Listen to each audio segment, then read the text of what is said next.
কে রে এই দিক দিয়ে কিসে ঢুকালো সেই জ্যাম মেন রাস্তার তো বাইরে হবার পারবো না। কাম আসাবে এদিক দ্বারা পরিচিত ফার্মেসি আছে উঠি যাওয়া লাগবি।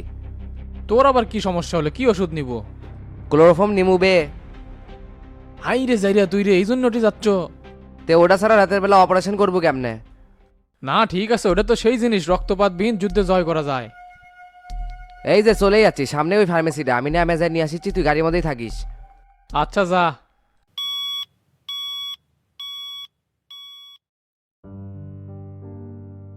আসসালামু আলাইকুম খাদেম ভাই, কেঙ্কা আছেন? ওয়ালাইকুম আসসালাম। কেডা রমজান, মেলা দিন পরে এদিকে এলা? নানান ব্যস্ততার মধ্যে থাকি তো ভাই, এদিকে আর আসাই হয় না। আর আপনার দোকান তো সেই চিপার মধ্যে, অনেক ভিড়ভাট্টা ঠেলে এটি আসা লাগে।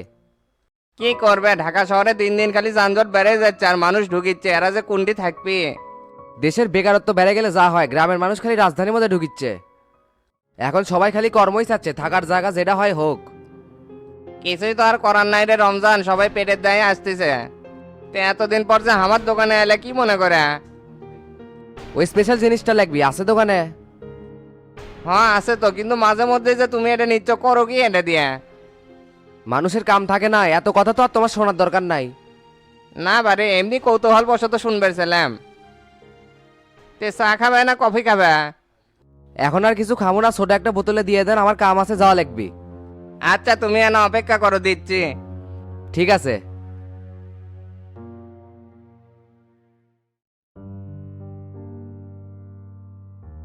আজকের এই আলোচনা সভায় মঞ্চে উপস্থিত আছেন সম্মানিত অভিভাবক মহোদয় এবং আমার সামনে উপস্থিত প্রত্যেক উপজেলার সভাপতি সেক্রেটারিকে জানাই সংগ্রামী সালাম, আসসালামু আলাইকুম। প্রিয় নেতাকর্মী ভাইয়েরা আমার, আমি বেশি সময় নেব না, সংক্ষেপে আমার বক্তব্য শেষ করব। আজকে আমরা এখানে মিলিত হয়েছি দেশ ও জাতির কল্যাণের জন্য। আপনারা তো জানেন বগুড়া ৭ আসনের উপনির্বাচনের জন্য দল আমাকে মনোনীত করছে আপনাদের সেবা করার জন্য। এই জন্য আমি প্রথমে শুকরিয়া আদায় করতেছি মহান আল্লাহ রাব্বুল আলামিনের দরবারে এবং আরও কৃতজ্ঞ জানাচ্ছি আমাকে যারা ভরসা করছেন বগুড়া জেলার কৃতি সন্তান, সারা বাংলাদেশের গর্ব, আমার প্রাণপ্রিয় অভিভাবক জনাব কোবা শামসু। প্রিয় ভাইরা আমার, দেশ আজ কঠিন পরিস্থিতিতে দাঁড়িয়ে আছে, ষড়যন্ত্রকারীরা ওত পেতে আছে দেশকে গিলে খাওয়ার জন্য। আমাদের সংগ্রাম সেই সব ষড়যন্ত্রকারীদের বিরুদ্ধে। তাই মার্চের 2 তারিখে উপনির্বাচনে দোয়েল পাখি মার্কায় ভোট দিয়ে সকল অপশক্তিকে রুখে দিতে হবে। আমাদের সজাগ থেকে প্রত্যেকটা পাড়া মহল্লায় দোয়েল পাখি মার্কায় ভোট চাইতে হবে। আরও মনে রাখবেন, জনগণই সকল ক্ষমতার উৎস, আমরা তো তার সেবক মাত্র। ন্যায় ও ইনসাফ ভিত্তিক সমাজ গঠন করাই আমাদের মূল লক্ষ্য। ভাইরা আমার, সবার কাছে একটাই অনুরোধ থাকবে, ঐক্যবদ্ধ হয়ে জনতা পার্টির জন্য কাজ করা। মনে রাখবেন, ঐক্যবদ্ধ শক্তিকে আল্লাহ ছাড়া কেউ হটাতে পারে না। আমি কথা আর দীর্ঘ করতে চাই না, এই মঞ্চে আর একটা ঘোষণা দিতে যাচ্ছি।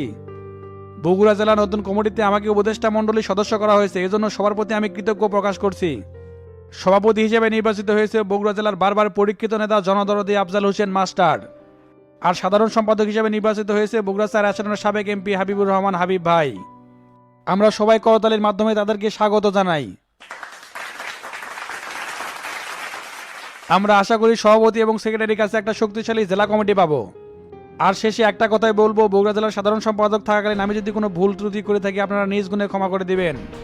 আর আমার জন্য সবাই দোয়া করবেন, দল যে দায়িত্ব দিয়েছে জনগণের মন রক্ষা করে যেন আমি জয়ী হতে পারি। এখন আপনাদের সামনে বক্তৃতা নিয়ে আসছেন নবনির্বাচিত বগুড়া জেলার সাধারণ সম্পাদক হাবিব ভাই। এই বলে আমি আমার সংক্ষিপ্ত বক্তব্য এখানেই শেষ করলাম। জয় হোক জনতা পার্টির, জয় হোক মানবতার। সবাই ভালো থাকবেন, আসসালামু আলাইকুম।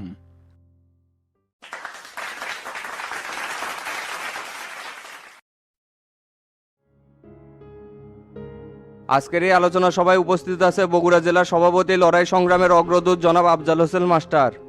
মঞ্চে আরও উপস্থিত আছে বগুড়া ৭ আসনের জনতা পার্টির মনোনীত এমপি প্রার্থী তোতা এবং সামনে উপবিষ্ট সকল ইউনিটের নেতাকর্মীদের জানাই আমার সংগ্রামী সালাম, আসসালামু আলাইকুম। সবাই কেমন আছেন? জানি আল্লাহর রহমতে সবাই ভালো আছেন, আলহামদুলিল্লাহ আমিও ভালো আছি।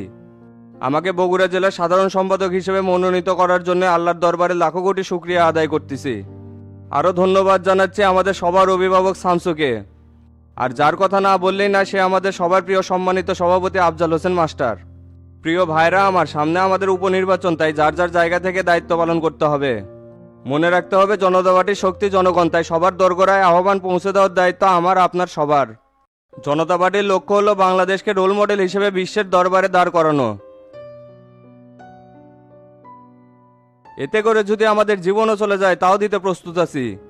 ভাইরা আমার, আমাদের যুদ্ধ সেই সব অপশক্তির বিরুদ্ধে যারা এই দেশকে বিদেশিদের হাতে বর্গা দিতে চায়।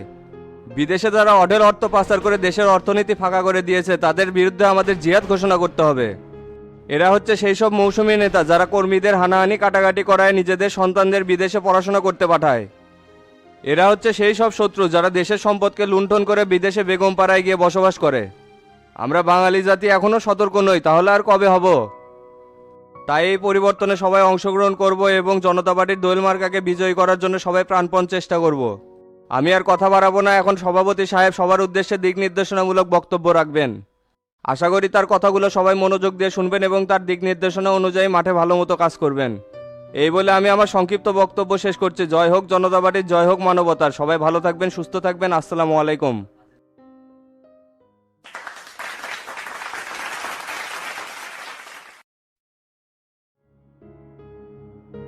আজকের আলোচনা সভায় বিভিন্ন উপজেলা থেকে আগত সভাপতি এবং সেক্রেটারি মহোদয়কে জানাই আমার সংগ্রামী সালাম। আসসালামু আলাইকুম।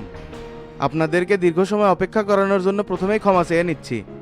আজকের এই আলোচনার উদ্দেশ্য হলো উপনির্বাচনের জন্য আমাদের প্রার্থীকে জয়ী করার উদ্দেশ্যে কর্মপরিকল্পনা ঠিক করা। আমার পূর্বে যারা বক্তৃতা দিয়ে গেল ওনাদের কথার সাথে আমিও একমত। এই কথা ধ্রুবতারার মতো সত্যি যে ঐক্যবদ্ধ জাতিকে কেউ হারাতে পারে না। আমার খুবই ভালো লাগতেছে বগুড়া জেলার আমরা সকল নেতাকর্মী একই পরিবার, সবাই মিলে দেশ ও জনগণের কল্যাণে কাজ করব। দীর্ঘদিন হলো বগুড়ার এই আসনটি ফাঁকা হয়েছিল, কেন্দ্র থেকে উপনির্বাচনের জন্য তাগিদ করার কারণে আজ এখানে যোগ্য প্রার্থীকে নির্বাচন করা হয়েছে। এতে করে আবার কারো কারো মনো বেজার। আপনারা জানেন তো শফিককে দল থেকে বহিষ্কার করা হয়েছে, কারণ এটাই যে উনি দলের বিরুদ্ধে গিয়ে স্বতন্ত্র প্রার্থী হয়েছে। অথচ আমরা ভেবেছিলাম তোতা নমিনেশন পাওয়াতে তাই সবচেয়ে বেশি খুশি হবে, কিন্তু সেটা না করে তিনি টাকা এবং ক্ষমতাকেই বেশি গুরুত্ব দিল। আমি স্পষ্টভাবে বলতে চাই, যারাই দলের বিরুদ্ধে যাবে তাদের অবস্থা শফিকের মতোই হবে। তাই আমাদের সদা সতর্ক থাকতে হবে যাতে এই ষড়যন্ত্রকারীরা কোথাও জায়গা না পায়। আমাদের সবার প্রচেষ্টা এদের শক্ত হাতে প্রতিহত করতে হবে। আর আমাদের উদ্দেশ্য এটাই হবে যে সামনের মাসের 2 তারিখে দোয়েল মার্কাকে বিপুল ভোটে জয়ী করে উন্নয়নের অংশীদার হওয়া। প্রিয় ভাইরা আমার, আমি শামসুর আপন ছোট চাচা, হিসেব অনুযায়ী নমিনেশন আমারই পাওয়ার কথা, কিন্তু শামসু সেটা করেনি। কারণ রাজনীতির সৌন্দর্য হচ্ছে বিনিময়ের মাধ্যমে দলের ঐক্য বজায় রাখা। পরিবারতন্ত্রের রাজনীতি কখনোই গণতন্ত্র প্রতিষ্ঠা করতে পারে না, কারণ গণতন্ত্র বিকশিত হয় ক্ষমতার পালা বদলে দলের পদ বিবর্তনের মাধ্যমে, আর জনগণের অধিকার এবং বাকস্বাধীনতা ফিরিয়ে আনার মাধ্যমে। জনতা পার্টিতে আমরা সবাই সবার সহযোগী। গণতন্ত্রের আসল রং হলো জনগণের অধিকার রক্ষা করে দেশকে উন্নয়নের চূড়ায় পৌঁছে দেওয়া। আজকে এখানে উপস্থিত প্রত্যেক উপজেলার সভাপতি সেক্রেটারি উদ্দেশ্যে একটা কথাই বলতে চাই, পরিবর্তনের এই হাওয়ায় আমাদের শপথ নিতে হবে যে দেশের তরে সকলে আমরা, প্রত্যেকে মোরা পরের তরে। এখন আপনাদের সবথেকে বড় কাজ হলো নিজের কর্মী নিয়ে নিজ নিজ এলাকায় প্রচারণা চালিয়ে যাওয়া। এক্ষেত্রে জেলা কমিটি আপনাদের সকল ধরনের সহযোগিতা করার জন্য প্রস্তুত আছে। আরও আমাদের মনে রাখতে হবে, আমরা যদি উন্নয়নের বার্তা প্রত্যেকের দোরগোড়ায় পৌঁছে দিতে না পারি কখনোই তাদের মনে জায়গা করে নিতে পারবো না।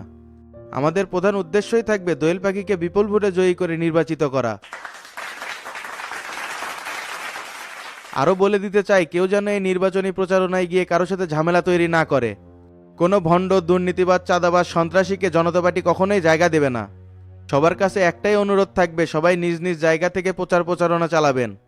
আর যে কোনো সমস্যা সমাধানের জন্য আমাদের জেলা কমিটি থেকে একটি স্বেচ্ছাসেবক দল নিয়োজিত থাকবে, আপনারা তাদের সহযোগিতা করবেন। আমাদের সম্মিলিত প্রচেষ্টার মাধ্যমে এই দেশকে আমরা সোনার বাংলাদেশ হিসেবে গড়ে তুলব। এই বলে আমি আমার বক্তব্য শেষ করছি। জয় হোক জনতা পার্টির, জয় হোক মেহনতি মানুষের। সবাই ভালো থাকবেন। আসসালামু আলাইকুম।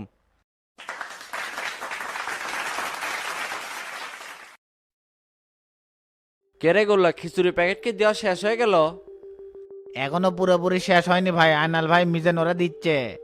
আর নেতারা কি ভিতরে বসছে নাকি? ভেতরে ধনটের কমিটি লিয়ে সেই আলোচনা চলিচ্ছে। কে ওই কমিটি তো ঠিকই আছে, তারা মাস্টারের পাটোয়ারি দেওয়ার কথা। সেটা ঠিক আছে, ঝামেলা তৈরি করছেই তো স্বপন মোল্লা।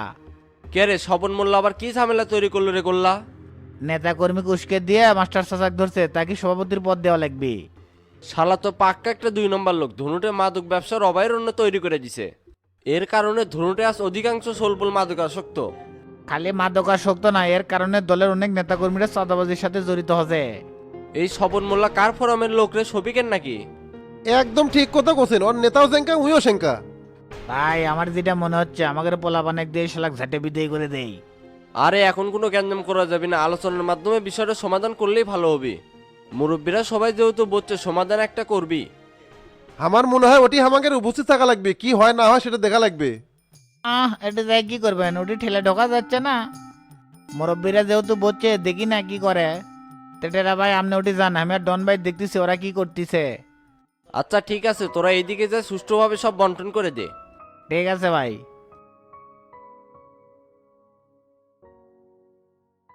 শামসু, আমরা তো আল্লাহর রহমতে আলোচনা সভাটা সুষ্ঠুভাবেই শেষ করলাম, আর হাবিব ভাইকে সবার সামনে সাধারণ সম্পাদক হিসেবে ঘোষণা করে দিছি।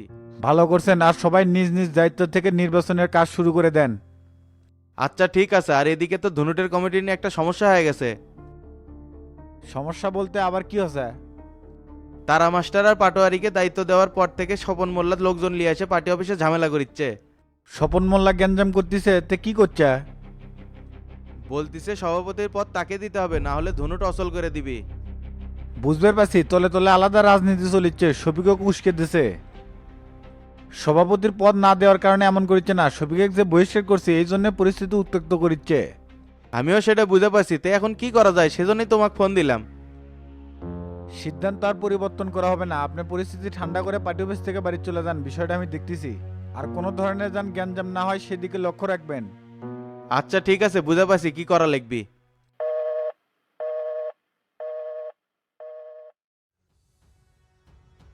বিষয়টা হলো কি শামসু, গ্রুপিং কোন্দল হলো রাজনীতির ক্যান্সার শুরু।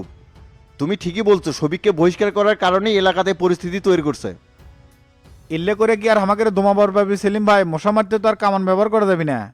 আর সভাপতি যে ব্যবসায়িকের সাথে বসবে চাইলো তার কি করলো? হোটেল সেরাটনে আজকে সন্ধ্যায় বসার কথা, এখন কি করবে আল্লাহ মাহবুদই ভালো জানে।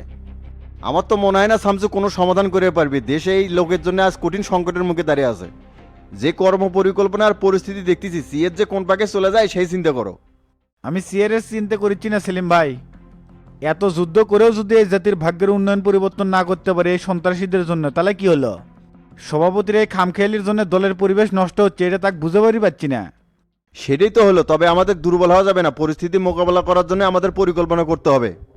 পরিকল্পনা করে লাভ কি? বাস্তবায়ন তো করা যাচ্ছে না এই লোকের জন্য।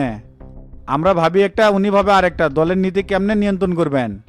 আর এই দিকের খবর জানেন নাকি? ড্যান্ডি শাকিল তো মুখ খুলছে। সম্রাটের কাছে তো সবই শুনলাম, তে ওসমানের সাথে না তোমার সম্পর্ক ভালো ছিল? সম্পর্ক তো ভাই সবার সাথে ভালো ছিল, এখন তলপাক দিয়ে কেরা বাস ঢুকাচ্ছে সেটাই তো বুঝতে পারছি না। যতই আন্ডারওয়ার্ল্ডের ডন হোক না কেন, ওসমানের খোঁজ খবর লাগিয়ে দিছে, ও ঠিকই খুঁজে বাইর কর্ম। তবে এগুলোর সাথে যে ঐক্যবদ্ধ শক্তি জড়িত, এটা লিয়াকতের সম্পর্ক থাকার কারণেই বোঝা যাচ্ছে। তাহলে তো লিয়াকতকে গ্রেফতার করলে সব বাড়া যাচ্ছে, তে আমি কি সম্রাটকে বলে দেবো নাকি? না না, ওকে এখন গ্রেপ্তার করা যাবে না, প্রশাসনের মধ্যে যে ওদের লোক আছে সেটা আপনি বুঝতে পারতেছেন না। বিষয়টা অন্য কৌশলে সাইজ করতে হবে। তাহলে কি করবে চাচ্ছ? আমার পেছনে লাগার ফল যে কত ভয়ানক হতে পারে সেটাও বুঝে দেবো। বুঝের বাসি তুলে নিয়ে এসে জুত মতে পেটন দিবে। হ্যাঁ সেটাই, এখন চলেন, প্রতিমন্ত্রীর সাথে মিটিং আছে, আপনারও উপস্থিত থাকতে হবে। আচ্ছা ঠিক আছে, চলো।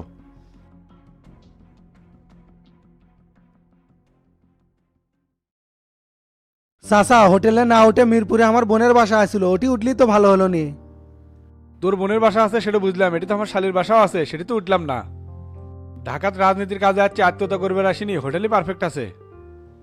আর এখান থেকে মোল্লা ভাইয়ের বাসা কাছে আছে, তাই হোটেলে উঠছি। তা ঠিক আছে, হোটেলে বসে সবকিছু নির্দ্বিধাই করা দেবি। তে মোল্লা ভাইয়ের কাছে কখন যাবেন? কেবল তো আসলাম, ফ্রেশ হয়ে রাত্রিবেলা যামনি। তে খাওয়া দাওয়া কোথায় করবেন চাচা? এই হোটেলে খাওয়া দাওয়ার ব্যবস্থা আছে, এটি রান্না ভালো, এখানেই খামো। আর স্বপন মোল্লাক যেভাবে উস্কে দিলেন, পরে তো আর কোনো খবর নিলেন না, আপডেট কি? এটা শফিকের কেলমারে যে আগুন লাগিয়ে দিছি না মাস্টার আগে, এটি থামাক। আমাক বহিষ্কার করে জনতা পার্টির গোড়া পত্তন করলাম, আমি বগুড়া, তার আমারই দাম নাই।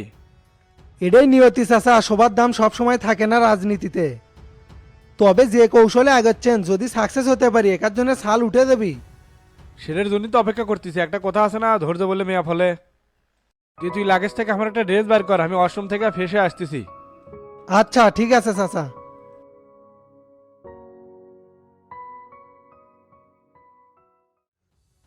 কে রে, তোর শরীর এখন কেঙ্কা? হঠাৎ এই অবস্থায় আমার বাসায় আসলু যে? না বে, এখন তো ভালোই আছি, পেটের ব্যথাও কমে গেছে, আর দুর্বলও লাগিচ্ছে না। বড় বাসা বেঁচে গেছিস, আমার মনে হয় মদ খাওয়া তোর একেবারে ছেড়ে দিলেই ভালো হবি। আমিও তো সেটাই কই, কিন্তু এই লোক তো আমার কোনো কথাই শোনে না। ঢাকার মোড়ে মোড়ে তোরা মদের বার খুলে বসছিস, তাহলে মালিক ছাড়ে কেমনে? মদের বার খুললেই যে মালিকের সাথে খাওয়া লাগবে এটা তো কোনো কথা না। ওটা খেলে যে নিজের লিভারই নষ্ট হয়ে যাবে এটা তো বোঝা লাগবে। হাই রে ব্যবসা রে, তোরা জনগণের লিভার পোষে ভালোবো অথচ নিজের লিভার সুরক্ষিত রাখার চেষ্টা করিচ্ছ। আমার মনে হয় এই অবৈধ ব্যবসা বাদ দিয়ে ভালো কোনো বিজনেসের চিন্তা ভাবনা করলেই ভালো হবে। ভালো কিছু বিজনেসের চিন্তা ভাবনা করবো, কিন্তু আমি তো একা একা কিছু করে পারছি না রে লিয়াকত। মোল্লা কাকা বার হলো অথচ তার জামিনের ব্যাপারে কোনো কুল কিনারাই পেলাম না। আমার সাথে কথা হচ্ছে মোল্লা আঙ্কেলের, অচিরেই সবার জামিন হয়ে যাবে। মামলার গুরুত্বপূর্ণ কাগজ তোর কাছ থেকে এই জন্য নিয়েই তো উকিলেক দিলাম, যাতে জামিন তাড়াতাড়ি হয়। এই জামিনের পিছনে নিশ্চয়ই শামসু কলকাটি লাড়িচ্ছে, এই জন্যই তো জামিনে ঝামেলা হচ্ছে। এ রাঙ্গা, তুই আর শামসুর কথা কোস না তো, ওর কথা শুনলে আমার গা জ্বলে ওঠে। ও আপনি গেলে পিতৃশ্বরী লিঙ্কে জ্বলে জ্বলেই পৌঁছে যাবি, অথচ কোনো পদক্ষেপ নেবেন না। চেষ্টা তো আর কম করলাম না রে, কিন্তু কোনোভাবেই তো কোনো ফল আনবার পারলাম না। আমাগরে সিনিয়ররাও এই সামসুক বাস দিবার যায় উল্টা বাস খেয়ে বসে আছে।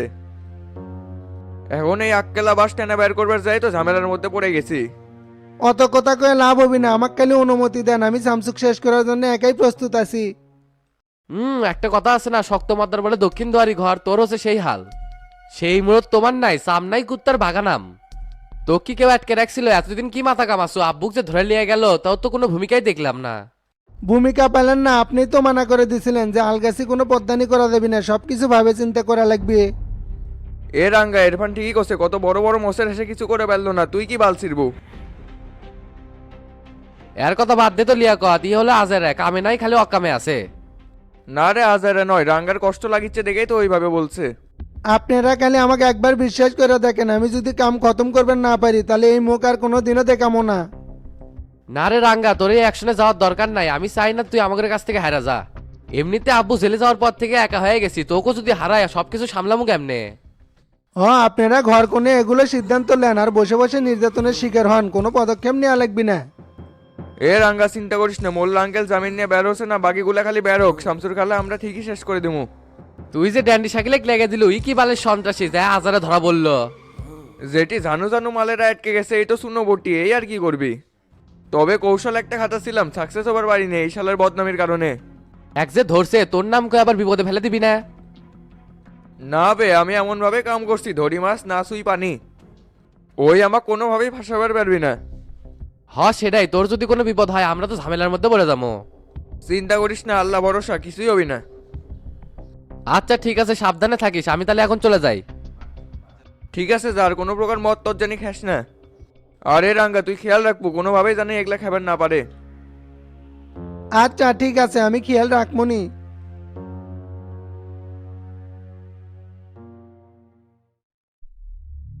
কেরে রমজান, লিয়াকতের বাড়িতে কই দুইজন কারা বের হয়ে গেল? হাজি সিদ্দিকের বেটা ইরফান আর অর্সেলা রাঙ্গা। তার মানে লিয়াকত বাড়িতে আছে, ওরা দেখা করবে রাখছিল। সেটাই, এখন বাড়ির কোন সাইড দিয়ে যে ঢুকি সেটাই তো চিন্তা করছি। কে বাড়ির পিছন দিয়ে ঢুকে, এবার কিন্তু তোর সাথে আমিও যাবো। না বে, তোর যাওয়া যাবে না, তুই যে গাইড বস, আমি বাড়ির পিছন দিক দিয়ে ঢুকে কামটা সেরার ঘাইত করে নিয়ে আসিচ্ছি। কি কোস, তোর যদি কোনো বিপদ হয় তাহলে কেমনে কি করব? এ বে, এই জন্য তোর সাথে ক্লোরোফর্ম আনছি, যা কি সামনে পাবো তাকে অজ্ঞান করে ফেলামু। আচ্ছা ঠিক আছে, সাবধানে করিস, আমি গাড়ির যা বসলাম। ঠিক আছে যা।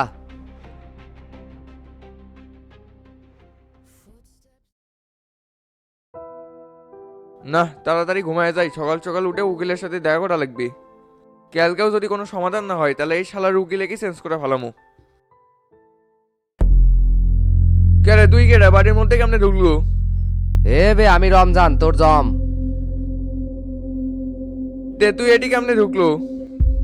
এ সিকিউরিটি কে আছে, এদিকে আসো তো। এই শালা এত চিল্লাচ্ছু কি জানে, তোর সিকিউরিটি ঘুম পাড়াই দিছি। এখন চুপচাপ আমার সাথে চ, তোর বাপ শামসুর কাছে নিয়ে যাবো। রমজান তুই ভুলে যাস না, আমি সাবেক স্বরাষ্ট্রমন্ত্রীর ছোট ভাই লিয়াকত। তুই হ্যাডার লিয়া করবে, এখন ঠিক মতো আমার সাথে যাবো নাকি অজ্ঞান করে নিয়ে যাবো? তোর এত বড় সাহস! এ আমাকে ছেড়ে নাকেট কি শুঙ্গাচ্ছ? চুপ কর শালা, তোকে অজ্ঞান করে নিয়ে যাওয়া লাগবি।